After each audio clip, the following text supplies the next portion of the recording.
Je suis trop contente de vous retrouver dans un nouvel épisode de mon podcast créatif. Le premier pour 2025. Je suis ravie d'avoir l'opportunité ce matin de prendre le temps pour venir vous papoter. Ça faisait longtemps que je ne pouvais pas, dû à ma vie de famille, etc., faire un podcast vraiment où je me pose, etc. Donc le vlog, c'était beaucoup plus simple pour moi d'attraper la caméra comme ça de temps en temps pour des temps courts. Mais aujourd'hui, on a l'opportunité de passer un moment ensemble et ça, j'en suis trop contente. Premièrement, vous souhaitez une très belle année, vous souhaitez tous mes meilleurs vœux, vous souhaitez une très bonne santé. Ça peut paraître bête, surtout quand on est très jeune. Mais en fait, en vieillissant, je me rends compte que c'est quand même la base pour pouvoir faire ensuite tout ce qu'on a envie de faire. Donc une très bonne santé, plein de projets créatifs, sportifs ou peu importe, ce qui vous fait plaisir, ce qui vous fait du bien, ce qui vous rassemble avec d'autres personnes aussi. Que le bien-être et le prendre soin de soi, c'est pas que dans l'entre-soi, c'est aussi dans le partage, dans les échanges.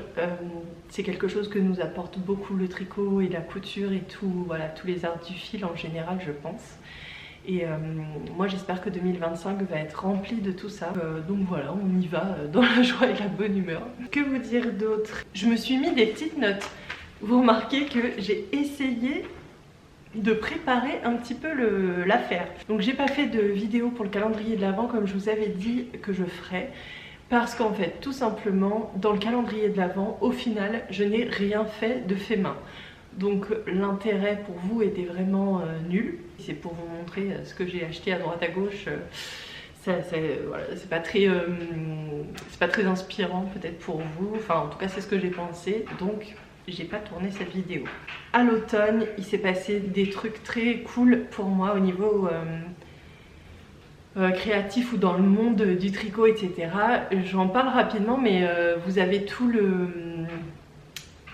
chapitrage en dessous, donc si vous voulez squeezer le blabla et passer directement au tricot, je ne vous en voudrais pas et dans tous les cas je ne le saurai jamais, donc aucun souci.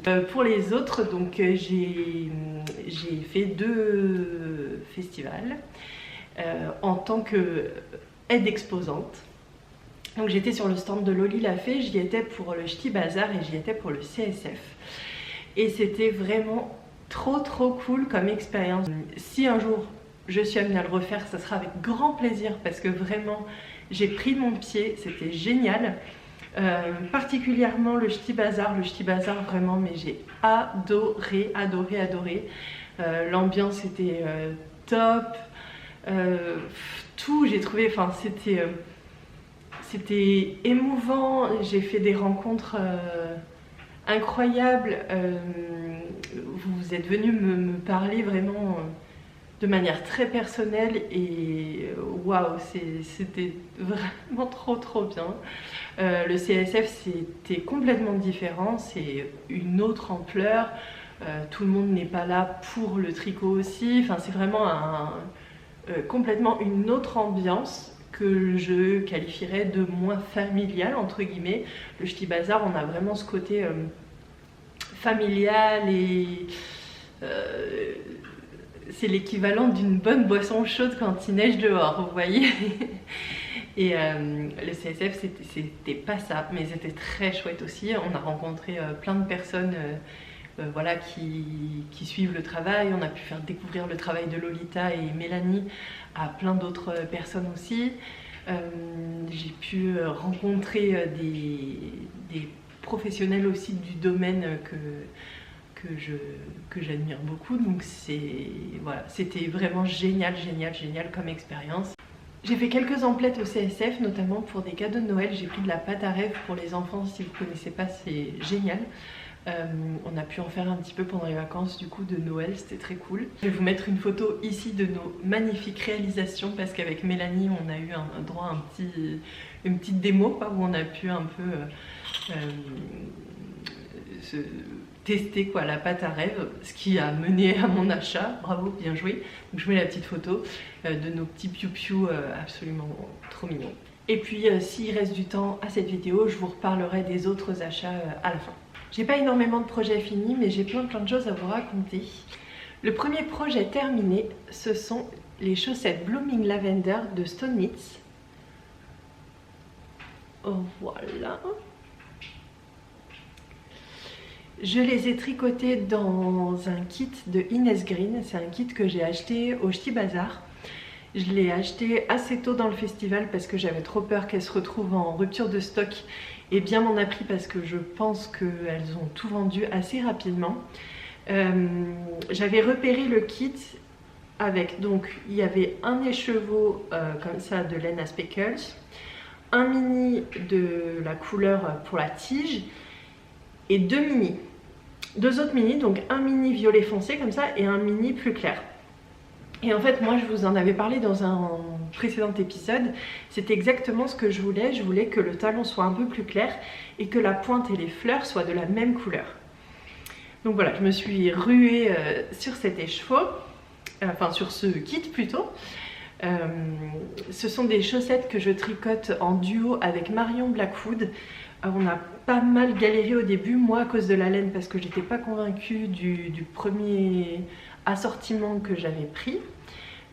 Donc du coup j'ai acheté ce kit et là par contre c'est vraiment exactement ce que j'avais en tête, et donc je suis trop contente et ça ne peut que confirmer mon amour pour le travail de Frédéric. Elle se tricote du haut vers le bas. Je ne sais plus si il fallait faire des côtes torses ou pas, j'ai un doute, mais en tout cas j'ai fait des côtes torses moi. Je trouvais que c'était bien. J'ai tout tricoté en 2,5.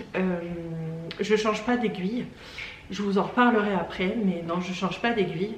Je vais essayer de vous montrer parce que les fleurs vraiment dans la laine de Inès Green, je les trouve parfaites parce qu'en fait la laine est très nuancée et je trouve que pour le coup sur des végétaux, ça rend hyper bien, ça fait vivre un peu le motif végétal. Moi je suis très fan de son combo. Pas de difficulté particulière sur cette paire de chaussettes parce que ça y est, j'avais fait du jacquard maintenant, donc voilà, pas de difficulté. Je croise pas les fils, donc je vais vous montrer, voilà, et tout va bien ma foi. Marion a un peu galéré au niveau de la tension parce qu'elle tricote très serré. Vu que le motif est que à cet endroit là et pas en bas, ça faisait vraiment un gros décalage. Je me permets de, Marion, de spoiler tes chaussettes. Mais du coup ça faisait vraiment un gros décalage parce qu'en plus au niveau du jacquard, elle passait en aiguille un peu supérieure et puis en plus elle essayait de tricoter un peu lâche. Donc au final ça faisait quelque chose de lâche ici et de hyper serré ici, puisque là elle tricotait avec des aiguilles plus petites de manière très serrée comme elle tricote normalement en jersey. En fait de base on était parti sur celle-ci en se disant il n'y a qu'une petite partie de jacquard et puis après ça va être du jersey, donc on va se faire la main. Avec le recul maintenant je me dis que c'était pas la bonne stratégie à adopter et que heureusement que j'ai fait les chaussettes cœur avant pour me faire la main sur le jacquard, parce qu'en fait au niveau du résultat vous avez plus de risques d'avoir un décalage entre votre manière de tricoter en jersey et votre manière de tricoter en jacquard. Donc au final, je pense que le résultat est plus heureux pour commencer si vous faites une chaussette full jacquard. Et comme ça au moins ça sera la même texture de partout, la même tension de partout. Voilà, c'était mon conseil du jour. C'est pas si simple finalement. Par contre effectivement ça va très vite une fois qu'on voit un petit peu comment on tricote. Et qu'on a ses repères au niveau jacquard, etc. Et c'est clair que ça va hyper vite. On a toute une partie super intéressante avec le jacquard. Et puis je sais pas, mais cette partie, je trouve qu'elle se fait super vite. Et puis ensuite, voilà, on est relax, on repart en jersey, cool raoul, agréable. Et hop, encore un petit peu de jacquard juste avant la pointe. Je vous montre qu'une chaussette, la deuxième est là. Mais elle n'est pas bloquée. Et du coup je trouvais ça bien aussi de vous montrer à quoi ça ressemblait avant blocage. Je trouve qu'on voit quand même beaucoup la différence. La petite histoire en plus sur cette paire de chaussettes, c'est que j'ai posté donc les photos de cette chaussette sur Instagram et du coup Frédéric de Inès Green m'a contacté pour me dire les photos sont chouettes. Est-ce que ça te dérangerait que je les mette sur mon site pour que les gens puissent voir à quoi ça ressemble une fois tricoté? Donc bah non, avec plaisir. Et je lui dis mais tu veux pas quand même que je te fasse des photos un petit peu mieux, enfin que j'essaye de faire un truc un peu plus sympa, parce que là c'était vraiment juste voilà, comme ça à l'arrache. Donc voilà, on en parle un peu, elle dit ok, avec plaisir et tout. Et là je me dis mais génial, je vais justement en Provence pendant les vacances de Noël. Et bah super, je les emmènerai là-bas pour faire les photos. Donc j'avais déjà réfléchi à ce que je voulais comme photo, tout ça, j'avais trop hâte. Et au moment de faire ma valise tricot, comme on partait en avion et ben voilà, on était restreint au niveau valise, je voulais vraiment des projets rapides et qui prennent pas de place. Donc j'ai pris une pelote pour une mitaine, une pelote pour une mitaine, enfin vraiment le minimum. Et je vois ces chaussettes dans mon panier à tricot et je dis bah non, parce que quoi, il me reste plus qu'à bloquer celle-ci, donc les emmener juste pour les bloquer, ça vaut pas le coup. Débile.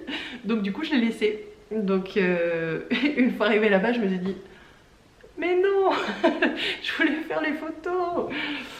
Donc les photos ne sont pas faites, je vais les bloquer tout à l'heure. Donc si vous voulez aller voir vraiment en action, je vais le mettre dans le vlog. Mais je vous explique quand même ici. Ce que je fais, c'est que je prends un torchon que je trempe, je mouille, je le passe sous l'eau, enfin, je trempe dans l'eau. Et ensuite je les sors comme ça. Je vais mettre ma chaussette sur ma table à repasser. Par-dessus, j'étale bien lisse mon chiffon qui est essoré mais qui est quand même trempé. Et ensuite, je passe mon fer à repasser. Et là, ça fait psh, psh. Quand ça fait plus psh, psh, c'est que faut changer d'endroit du torchon, il faut le déplacer. Et ensuite, je viens directement mettre la chaussette sur mon bloqueur à chaussettes. Comme ça, elle prend directement la forme tant qu'elle est encore un petit peu humide de la vapeur du fer. Et moi, c'est des bloqueurs en bois, donc parfois je remets un petit coup de fer ou quelque chose. Là, du coup, au moment où je le mets sur le bloqueur, il faut faire attention, par exemple, ici ou au niveau du talon pour bien le placer correctement sans trop tirer sur la chaussette, parce qu'elle est toute vaporisée, quoi, toute pleine de vapeur, donc du coup, voilà, ça serait un peu facile de la déformer. En tout cas, c'est comme ça que je bloque les ouvrages que j'ai pas spécialement besoin de laver ou quoi. Et c'est ce que je vais faire donc avec la deuxième chaussette pour pouvoir ensuite, à un moment donné, réussir à prendre ces photos quand même. Donc voilà. Ah oui, d'ailleurs, les chaussettes cœur, je vous en reparle rapidement, elles sont là. Je pensais qu'elles n'avaient pas dégorgé. En fait, si, carrément même, parce que j'avais mis l'eau bien chaude et tout. Et là, je pense que vous allez voir la différence. Voilà, donc clairement là on est sur quelque chose d'assez clair et là on est sur un rose bubblegum.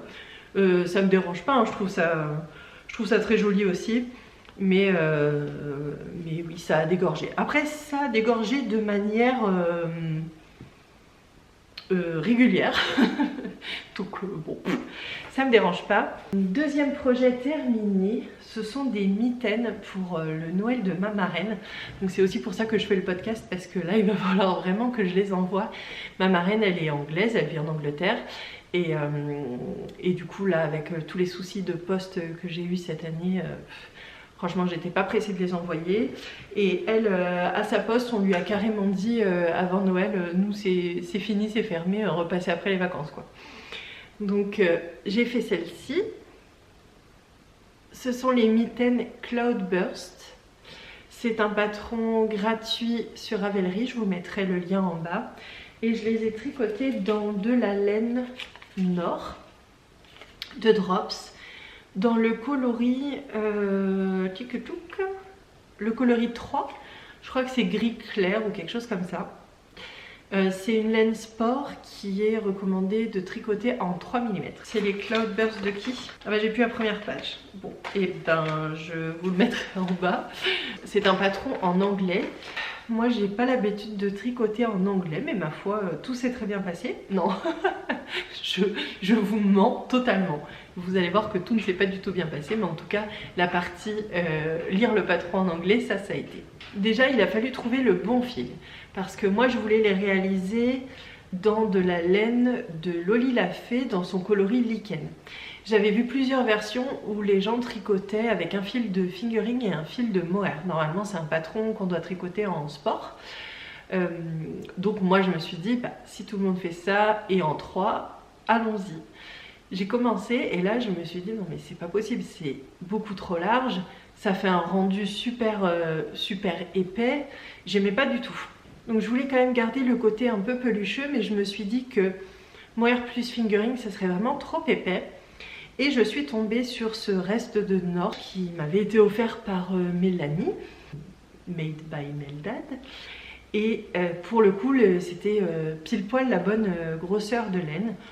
Donc je suis partie là-dessus parce que c'est une laine qui est quoi, alpaca, polyamide et laine. Et du coup l'alpaca donnait un côté un peu dufteux comme ça, donc ça me semblait parfait. Et par contre, au lieu de le tricoter en 3, je les ai tricotés en 2,5 parce que sinon vraiment ça faisait beaucoup trop grand. Et moi je trouve ça plus joli quand la dentelle est bien détendue. Et puis l'idée de la mitaine c'est aussi que ce soit un minimum serré pour que ça tienne chaud. Donc qu'est-ce qui s'est passé avec ces chaussettes? Donc j'avais tricoté une première fois dans une laine, j'ai détricoté, j'ai remonté ici, j'ai détricoté, j'ai retricoté en 2,5. Ensuite j'ai commencé à faire la dentelle, passé 2 diagrammes, je me suis rendu compte que j'avais fait une faute sur la première ligne. Donc j'ai tout détricoté. J'ai retricoté, mais tellement contente de moi, j'ai été partie.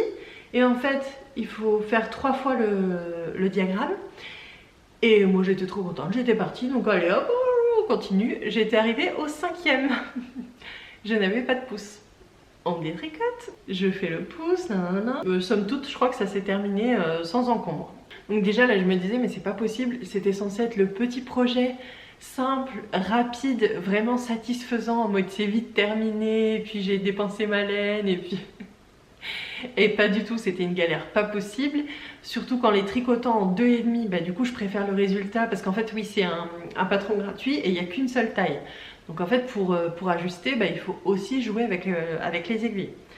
Et là pour le coup je préfère le rendu. Avant ça faisait plus la grosse mitaine quoi. La grosse mitaine de montagne. Là c'est un côté un peu plus raffiné on va dire. Donc motivée, je me dis maintenant j'ai bien le patron en main, j'y vais. Pendant les vacances de Noël j'ai pas trop réussi à avancer, donc j'ai avancé un petit peu. Et puis un soir mon beau-père me dit bah alors t'as avancé et tout. Je dis bah non, j'ai pas avancé. Puis j'étais plongée dans la lecture, je vous en parlerai après, bref. Donc j'ai pas avancé. Puis je me dis qu'il faut quand même vraiment que j'avance pour les envoyer à ma marraine. Donc un soir tout le monde va au lit. Moi je me suis dit, oh je me fais un petit kiff, allez je serai fatiguée demain, mais c'est pas grave, je reste toute la soirée hyper tard. Je me regarde podcast sur podcast jusqu'à minuit et demi. Et j'étais trop contente et tout, je me dis, tu sais quoi, je vais passer le pouce, comme ça demain je pourrais dire à mon beau-père, hey, j'ai passé le pouce. Donc effectivement, je mets mes mailles en attente et tout, je passe le pouce, je fais un diagramme. Et là... il est minuit et dans ma tête j'ai envie de me coller des baffes. Et bah oui, parce que j'avais fait une deuxième mitaine de la main droite. J'ai pas... C'était les explications en anglais et j'ai pas fait gaffe que ça semble logique en même temps, mais qu'il y avait une manière de faire pour la main droite, une manière de faire pour la main gauche. Bah oui, bah non, j'avais fait 2 mitaines de main droite. Donc du coup, j'ai dû tout détricoter. Je me suis dit bon, je détricote avant d'aller au lit. Et en fait j'ai détricoté juste jusqu'à sous le pouce. Et je me suis dit tant pis. Grosso modo, sur une des mains, l'aiguille 1, aiguille 2. Et sur l'autre main, ça c'est l'aiguille 1, ça c'est l'aiguille 2. Donc il y avait un petit micmac, mais... j'ai tout simplement décalé mon marqueur et décrété que le début de rang n'était plus là, mais il était là-bas. Et ça s'est très bien passé quand même. Voilà, et ensuite ça s'est terminé sans encombre. Mais quand même, toutes ces aventures pour ces petites mitaines. Mais je suis très contente, je suis sûre qu'elles vont plaire à ma marraine. J'adore l'effet de ce coloris, quoi. Je le trouve trop joli, ça fait un petit côté chiné. Et d'ailleurs, je crois que pour info, dans cette laine là, Donc elle est très bien, je crois aussi pour le jacquard. Et par contre, le côté pelucheux comme ça, on le retrouve que dans les coloris mixtes de cette gamme, je crois. Il me semble. Ça n'a pas suffi à me dégoûter de ce modèle. Et du coup, j'utilise des restes de mon gilet Burano. Je vous en reparle après. Pour recommencer une mitaine. J'ai terminé, j'ai fait mon rabat du haut ce matin. J'ai rentré les fils et il va me rester un pouce à faire. Et puis ensuite passer à la deuxième. Oh là là, j'adore. Je vais pas les garder pour moi parce que... Enfin, je pense pas. Je sais pas, ça peut changer. Ah ouais. Ah, je les aime trop celles-là. Elles sont douces. Oh là là, c'est tellement doux. C'est de la laine de Pauline, de laine amourée. Le coloris, c'est caramel au beurre salé. Et il y a un mélange, il y a un fil mohair et soie et un fil, je sais plus lequel, je vous en parle dans tous mes épisodes, mais avec du bébé chameau dedans. Et alors là, on est sur un moelleux, les amis, un moelleux. Waouh, trop bien. Et donc je les tricote en 2,5 pour pas que ça fasse la grosse mitaine je pousse mon caddie quoi. Moi les mitaines, pour moi dans mon esprit c'est zézette, vous voyez, j'ai du mal avec les mitaines. Celle-ci, elle trouve grâce à mes yeux. et en 2,5 je trouve que c'est plus joli avec ma tension, hein. Attention, c'est peut-être que quelqu'un d'autre tricote en 3 et que c'est très joli, mais moi avec ma tension je trouve que 2,5 c'est plus joli. Je pense que je vais les offrir à une collègue dont c'est bientôt l'anniversaire et qui aime beaucoup ces coloris là et tout et tout. Je suis sûre que ça lui irait bien et que ça serait à sa taille. Oh, j'adore. Elles sont si douces, non mais ça tient chaud, hein. Donc si je vous montre ces mitaines avec les restes de mon gilet Burano, vous aurez compris que mon gilet est terminé. Mais je vous le montrerai la prochaine fois parce que là il est au blocage. Donc voilà, il est en train de se faire une petite beauté avant de pouvoir vous être présenté. Et puis il lui manque aussi ses boutonnières et ses boutons. Donc ça viendra un peu plus tard dans le prochain épisode probablement. En cours j'avais aussi mon bonnet violet là. Et il est terminé depuis longtemps, mais il manque les finitions, c'est-à-dire que maintenant il faut rentrer les fils et faire une petite couture, et ça, bon bah c'est pas passionnant, donc c'est là depuis, ouf, ça viendra, voilà, quand ça sera fait, je le mettrai tout beau puis je vous le montrerai, mais là ça n'avait pas trop d'intérêt de vous le montrer. Je regarde mes anti-sèches pour être sûre de rien oublier. Je vous montre pas tous les encours aussi. Si, je vous montre un petit encours encore. La mignonnerie, c'est une petite paire de moufles pour Capu. C'est trop cute.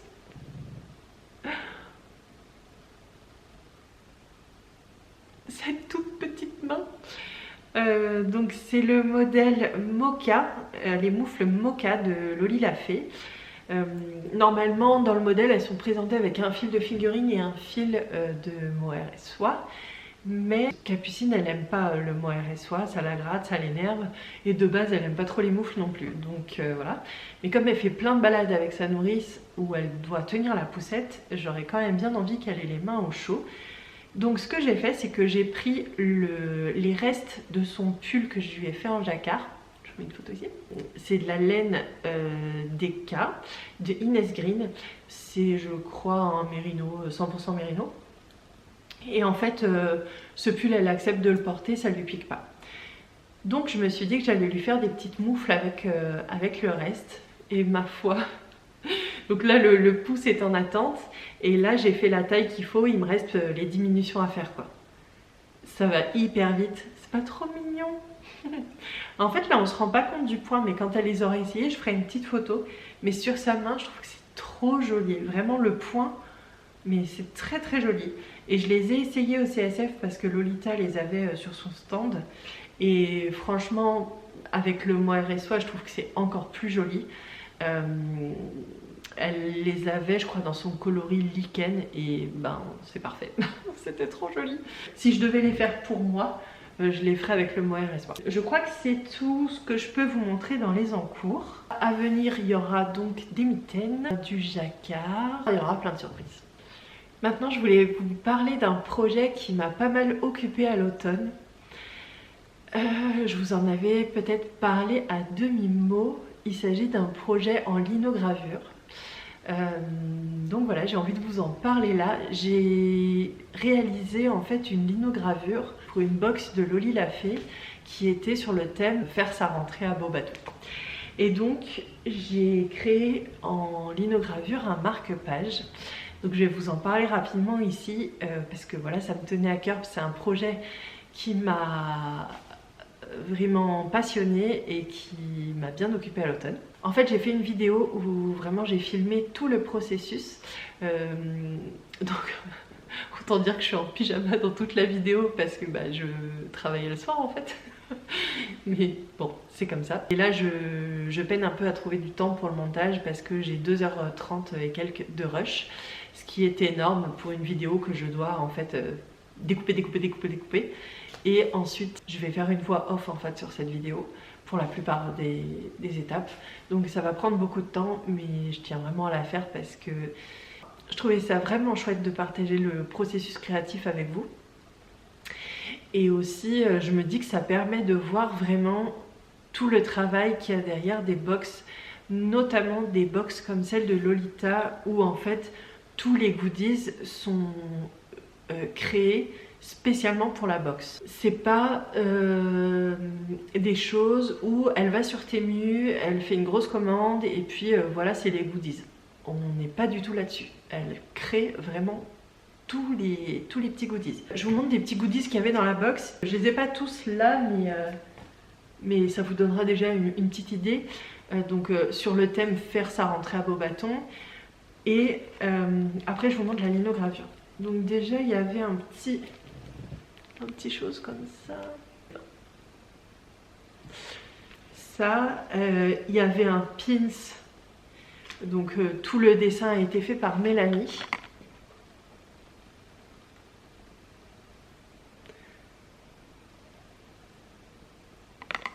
Je l'adore, je le trouve hyper beau.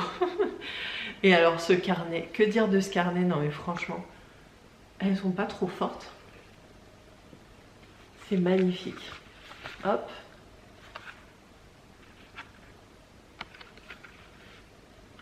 Oh là là. Ce carnet appartient à, on complète, élève à l'Académie magique de Beaubaton. Si vous le trouvez, merci d'envoyer un hibou au professeur Doucelaine ou de contacter le... Franchement, si ça c'est pas le sens du détail. Maintenant je vais vous montrer ma linogravure et j'espère que vous serez indulgents. Franchement j'ai stressé pendant tout le processus parce que je sais que les box de Lolita sont très qualitatives et j'avais vraiment peur de pas être à la hauteur ou que la linogravure ne rencontre pas son public entre guillemets et qu'on se dise mais oui ok c'est un enfant de CM1 qui a fait ça. Donc j'ai même pas pensé à garder une linogravure réussie pour moi. Donc je vous la montre parce que en fait je vous ai toujours rien montré. Donc c'est ça. L'idée c'était de faire un marque-page. Donc c'est Mélanie de Made by Meldad qui a fait le dessin.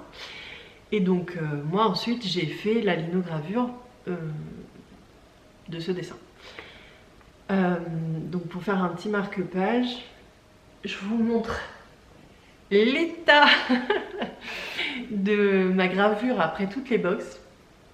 Donc c'est cette clé que en fait j'ai montée sur un morceau de bois gentiment découpé par mon cher et tendre parce que c'était tellement fin et délicat que c'était pas très maniable pour moi.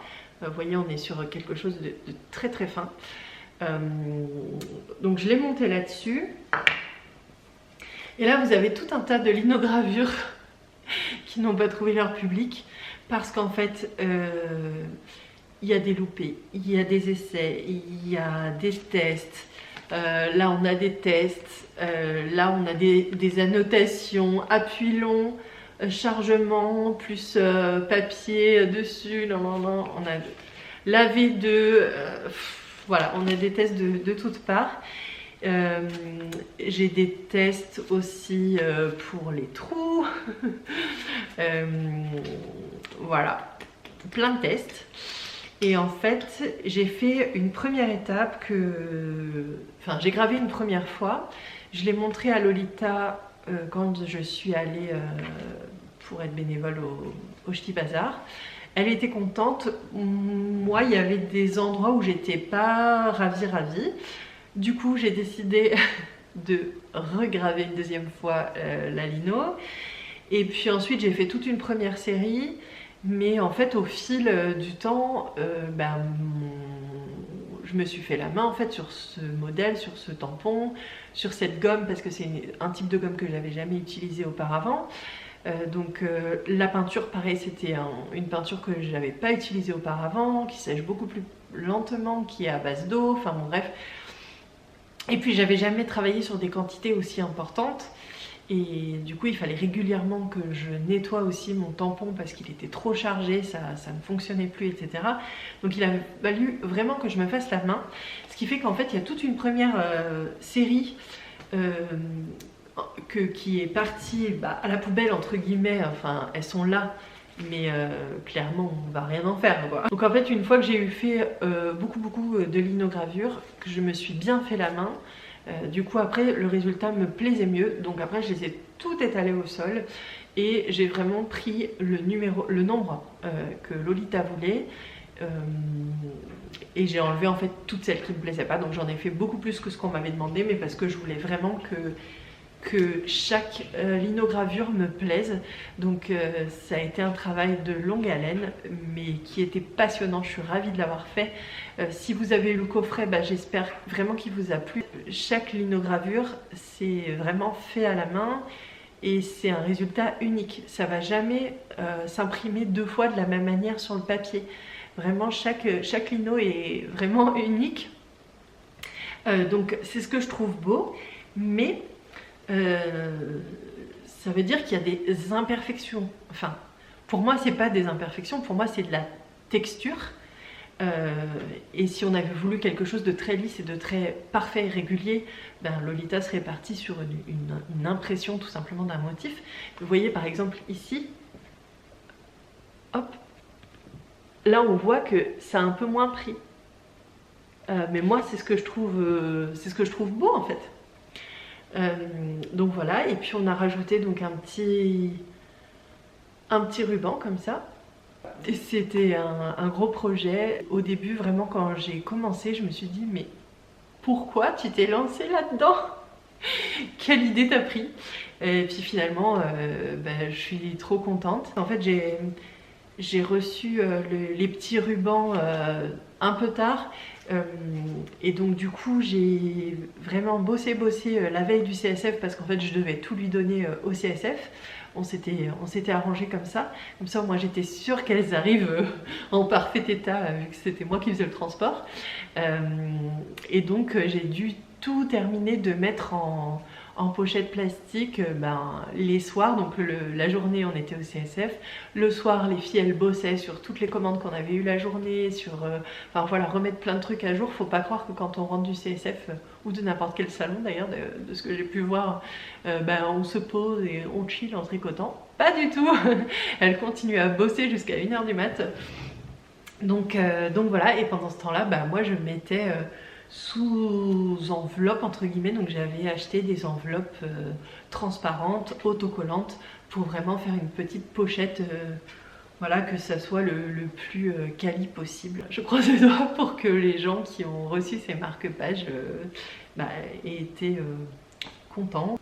Et voilà pour ce gros projet passionnant qui m'a bien occupée à l'automne. Maintenant je voudrais vous parler de ce que j'aimerais pour 2025. Moi je fais pas des résolutions ou des objectifs ou quoi sur toute une année.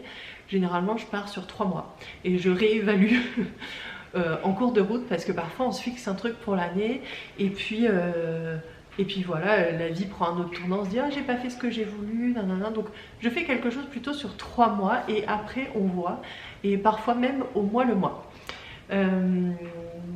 Donc en 2025, on va prendre des décisions, il va y avoir du changement peut-être ou peut-être pas, on va voir. Et du coup dans cette optique, j'ai vraiment envie de vider mon stash, tissu et vider mon stash tricot. Donc c'est pour ça que là je fais plein de petits projets pour vider mes restes, etc. Et puis parce que ça me plaît bien, Et puis il y a plein de choses qui me plaisent plus forcément, donc j'ai vraiment envie de vider pour pouvoir après repartir sur des bonnes bases entre guillemets, notamment en couture. Il y a plein de choses que j'ai achetées au tout début et finalement maintenant je me rends compte que c'est pas la bonne couleur pour moi ou que c'est pas la bonne matière. Mais voilà, j'ai pas envie que ça reste à dormir, donc je vais faire un gros tri. Ou ça ira sur mon Vinted, ou ça sera cousu pour moi, pour quelqu'un d'autre, peu importe. Mais en gros, il faut que ça arrête de rester à l'état de pelote ou à l'état de tissu. Là, il faut que ça prenne vie d'une manière ou d'une autre. En 2025 également, j'aimerais inclure dans ces podcasts ou dans ces épisodes de vlog ou peu importe, des bilans culture un petit peu, parce que ça me plaît beaucoup aussi de faire ça. Et voilà, j'ai envie de faire ça. Donc là, s'il me reste assez de temps, j'en ferai un petit point de ce que j'ai pu lire, voir, entendre ces dernières semaines. Mais d'abord je voudrais vous montrer, une fois n'est pas coutume, parce que vraiment je le fais jamais de montrer mes achats, etc. Mais là vraiment j'avais trop envie. Donc je veux vous montrer ce qui m'attend pour les mois à venir, parce qu'en fait là moi je pars sur janvier, février, mars. Donc en gros janvier, février, mars, mon gros but c'est de tricoter, coudre un max de trucs et aussi faire tous les trucs pénibles, tous les trucs que j'aime pas faire. Vous voyez, trier les photos, tous ces trucs là, je vais les faire sur ces 3 mois. En fait, janvier, février, mars, c'est des mois que j'aime pas. Et du coup, je me suis dit, quitte à pas les aimer, fais les trucs chiants. Et comme ça, quand tu seras dans des mois où tu as envie de profiter et tout, et tu pourras vraiment profiter, tu n'auras plus les trucs chiants à faire. Donc, je vous montre la pile. Donc ça c'est la pile de tous les trucs chiants qui attendent depuis longtemps. Plein de petites réparations. Donc vous voyez, on a voilà, on a une poupée qui a perdu son pied. Donc ça serait bien qu'elle le retrouve. On a un drapeau, le drapeau préféré de mon fils qui s'est déchiré. Donc voilà, c'est le drapeau italien parce que on a de la famille, enfin on a des origines italiennes, je veux dire, du côté de mon chéri. Et du coup, voilà. Qu'est-ce qu'il y a? Il y a un truc, un projet que j'ai fait. Il y a belle lurette pour mon chéri, qui est un petit peu serré, que j'ai jamais fini. Parce qu'en plus, comme il a pris un peu de poids, je me suis dit, c'est quoi? Pourquoi perdre du temps à le terminer? Il ne pourra pas le porter dans tous les cas. Donc voilà, mais là je m'en fous, je le termine, il le porte très bien, il le porte pas, je le mets à vendre, on s'en fiche. J'ai quoi d'autre? Je vais découvrir des choses avec vous.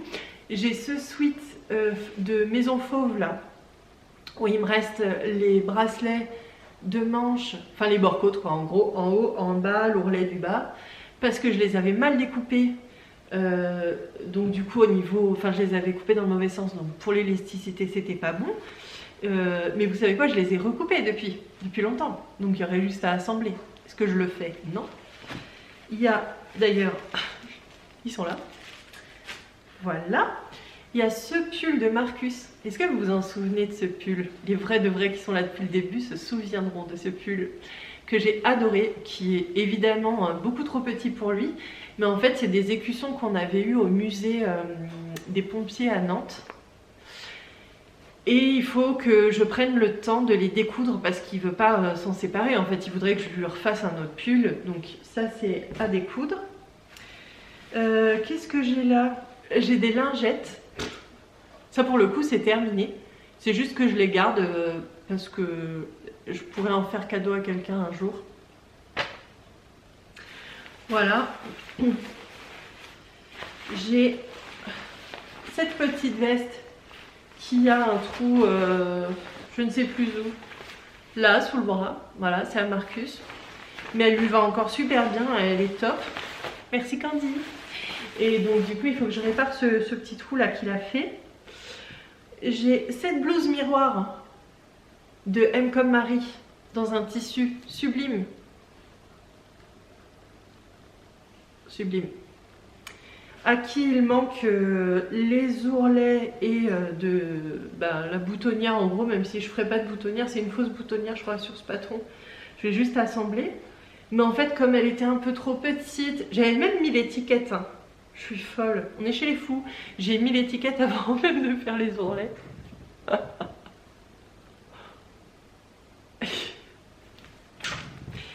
Mais en fait comme entre temps j'ai pris du poids, ça m'allait pas. Donc je me suis dit, encore une fois, pourquoi perdre le temps? Mais là je vais le prendre, je vais pas le perdre, je vais le prendre. Ça et ça c'était une blouse pour ma maman. J'aimerais trop lui faire un truc mais ça capote toujours. Et en fait c'est pas si pire hein. C'est pas si pire mais le tissu était... Si c'est quand même c'est pire. Si. Non je peux pas offrir ça. Non. Et ouais, il y a un problème là quand même. En fait le tissu était difficile pour moi à travailler et j'ai pensé que après à mettre du Fabulon. Et le Fabulon je crois qu'il faut pas le laisser trop longtemps et là je pense que ça fait 2 ans qu'il y a du Fabulon dessus. Donc en fait là je crois qu'il va falloir que je la lave peut-être et que je vois ce que ça donne et que je vois si je peux pas récupérer le tissu et faire quelque chose de mieux parce qu'en fait là j'ai pas réussi à faire quelque chose de bien comme vous avez pu voir. Donc voilà. Il y a aussi ma robe inspiration Cézanne, là, ma Mandy dress, c'est ça, qu'il faut que je termine. Et ensuite il y a tout ce que j'ai acheté au CSF et que le Papa Noël m'a apporté. Donc je vous montre ça. Au CSF j'ai pris chez Majam Couture, j'ai pris ce patron. Ce que j'adore c'est les petits festons là. Je trouve que c'est trop joli. Donc ça il faudra que je la fasse. Qui connaît le sketch de Florence Foresti? C'est pas trop. Bref. Et donc ça faudra que je fasse. Chez Majam Couture j'ai pris un kit à coudre d'un foulard. Et donc en fait là il est repassé, assemblé, etc. J'ai plus qu'à coudre, mais j'ai pas pris le temps de le faire encore. Alors je vais pas trop pouvoir vous montrer parce que du coup là c'est sur l'envers. Peut-être réussir à faire.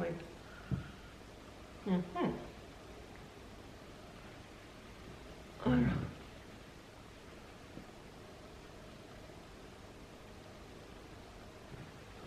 C'est joli hein. J'adore. J'ai trop hâte. Et là pour le coup c'est juste une couture droite que j'ai à faire, retourner, c'est terminé quoi. Donc vraiment. Mais bon, il faut s'y mettre quoi. Qu'est-ce que j'ai d'autre? On m'a très gentiment offert ce patron de Liz Taylor qui est la blouse robe Garenne. Comme ça. Et on m'a aussi gentiment offert le short. Je vous mettrai les liens en bas.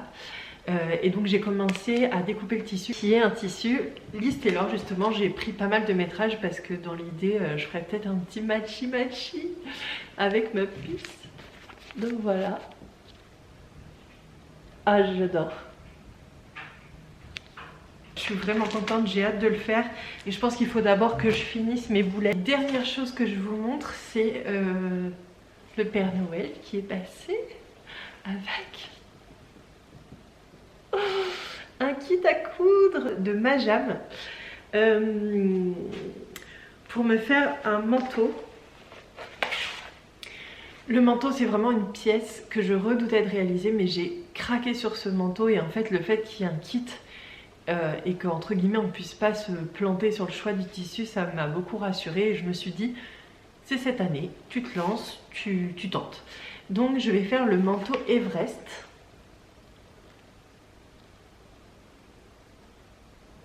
Voilà. Et donc dans un tissu comme ça.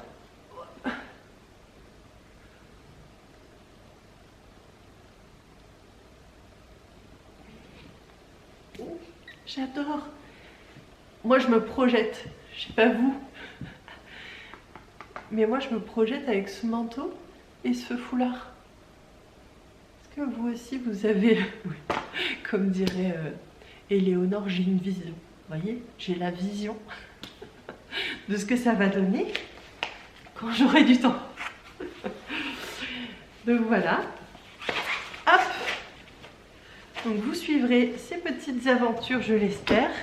Et maintenant, on va passer au petit bilan couture. Je vais vous faire part des petites choses là que j'ai lues, vues, etc. récemment. Déjà, oui. Les 7 sœurs, c'est fini. Oh, j'étais tellement triste. Je l'ai commencé au début des vacances de Noël. Et vraiment, je lisais une page, une page. Et je voulais vraiment l'économiser. Et à un moment donné, je sais pas ce qui s'est passé, j'ai dérapé. Et j'ai lu. Et j'arrivais plus à m'arrêter. Donc voilà, c'est fini les 7 sœurs. Ça y est, j'ai lu le dernier tome. Qui est quand même, on est sur un bon petit tome là. Là, c'est le dernier tome. Donc pour rappel, la saga des 7 sœurs, c'est quoi? C'est un monsieur qui est millionnaire et qui adopte des filles aux 4 coins du monde. Et donc chaque tome, en fait à sa mort, voilà, il laisse des indices pour que les filles, chaque fille puisse partir à la découverte de ses origines. Donc chaque tome, en fait, on suit une des filles qui va découvrir d'où elle vient, qui étaient ses ancêtres, etc. Et c'est donc toujours sur un format de un peu de maintenant, un peu dans le passé. Et ce qui se passe dans le passé, c'est toujours sur un fond de faits réels qui ont vraiment existé dans la vraie vie, on va dire. Et hop, on intègre une romance, pas dans le sens romantique, mais dans le sens là-dessus. Donc ça, j'ai beaucoup aimé ce va-et-vient, ce principe. Et en fait, dans le dernier tome, c'est l'histoire du papa finalement. Donc toutes les pièces manquantes des autres tomes trouvent leur sens dans ce dernier tome. Et j'ai beaucoup aimé l'histoire de Passalt, donc le papa aussi. Donc je suis très triste que ça se termine. Et en même temps, je suis contente parce que je l'ai terminé à peu près à la même période où je l'ai commencé l'année dernière. C'était vraiment une chouette aventure. Ah, plus trop de batterie, je me dépêche. C'était vraiment une chouette aventure et je recommande plus cette série qui m'a accompagnée mine de rien pendant 1 an. C'était vraiment trop chouette. Je vous la recommande à fond. Avant que ça coupe, je voulais vous parler d'un podcast que j'ai écouté sur Spotify, sur Simone Veil, sur sa vie un petit peu, le courage de la pensée, je crois que c'était celui-là, oui, celui-là. Et c'était le podcast Femme d'exception et j'ai adoré, c'était hyper intéressant, on en apprend plein sur sa vie. Enfin moi clairement il y avait plein de choses que je connaissais pas sur son histoire et quelle femme quoi, quelle femme. Donc voilà, j'ai hâte de découvrir d'autres femmes d'exception. Donc ça c'est ce que j'ai écouté que je peux vous conseiller. Et sinon la musique que j'ai eue en boucle ce mois-ci qui me mettait vraiment la pêche, c'est Thérapie Taxi été 90.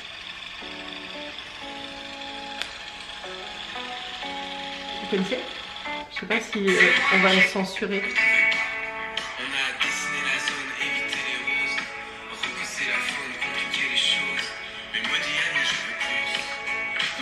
Avec toi. Et si le soleil se lève sur les autres, je sais que c'est moi qui ai chassé les roses. Amour, tu le sais, c'est ma faute. J'ai bien trop peur pour casser les choses. Voilà, c'est tenir simplement à l'eau. Voilà. Si vous ne connaissez pas, allez découvrir cette chanson et faites comme moi, mettez-la à fond dans la voiture. Je vous reprends plusieurs heures plus tard pour clôturer ce podcast comme il se doit. Je vous souhaite encore une très bonne année 2025. Je pensais qu'on prendrait le temps et puis finalement je crois avoir parlé assez vite et être partie dans tous les sens comme d'habitude, mais voilà. C'est comme ça, j'ai toujours la crainte que ma batterie lâche et elle finit toujours par lâcher. Donc je crois qu'en 2025, une bonne résolution, ça pourrait être d'acheter une deuxième batterie pour qu'on soit un peu tranquille entre nous, quoi. En tout cas, je vous fais plein de bisous. J'espère que ce podcast vous aura plu. N'hésitez pas à me laisser un petit message parce que c'est ce qui motive à chaque fois de continuer tous vos petits mots doux. Voilà, très belle année créative et c'est reparti pour une année avec vous. Ciao!